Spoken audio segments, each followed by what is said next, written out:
Dear students, today's topic is data mining task primitives.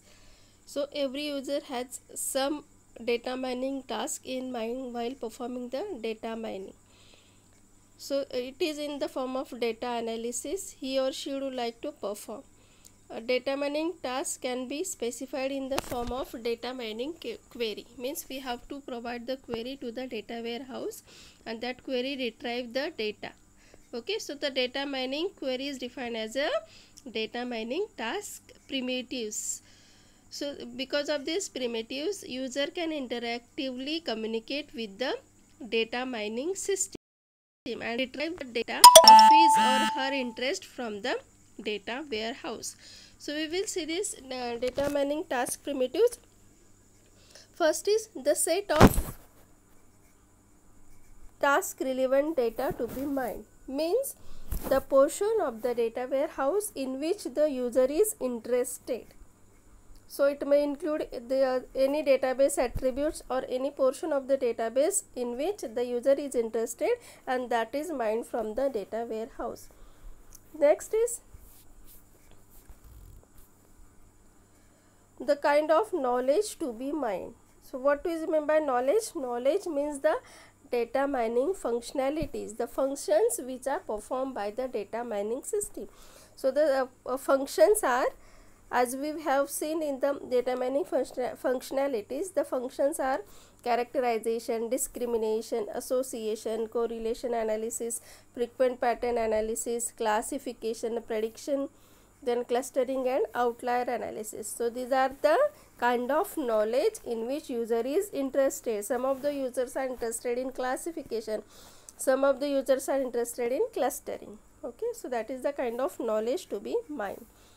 Third is the background knowledge to be used in the discovery process.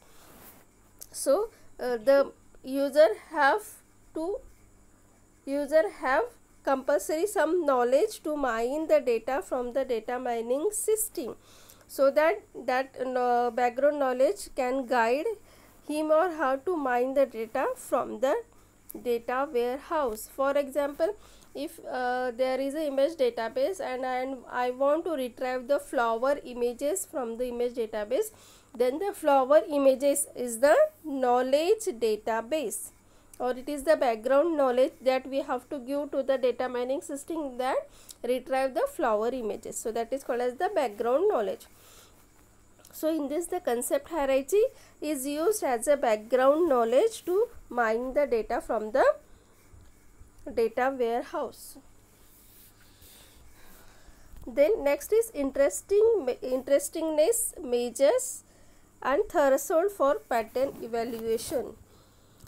So this is used to guide the mining process, or after discovery or after mining the data, it is used to evaluate the discovered patterns. So different kinds of knowledge have different kinds of threshold or interesting measure. For example, the interestingness measure for the frequent pattern analysis or for the association rules are support and confidence. So these interesting measures are support and confidence for the frequent pattern analysis. So likewise, there are different interestingness measure for classification as well as for clustering. Okay, and there are some threshold values for these measures. If the value of this interestingness measure is below the threshold, then that is simply ignored.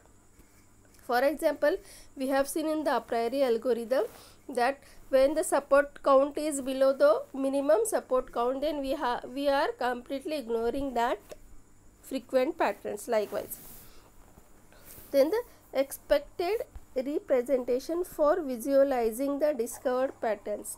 So as we are mining the patterns from the data mining system, or we are mining the knowledge from the data mining system, then it is necessary to represent that data to the user. So it is called as the visualizing the discovered patterns. So that discovered patterns may be visualized in terms of the rules, tables or charts or graphs or decision trees and cubes. So we can visualize that data to the user.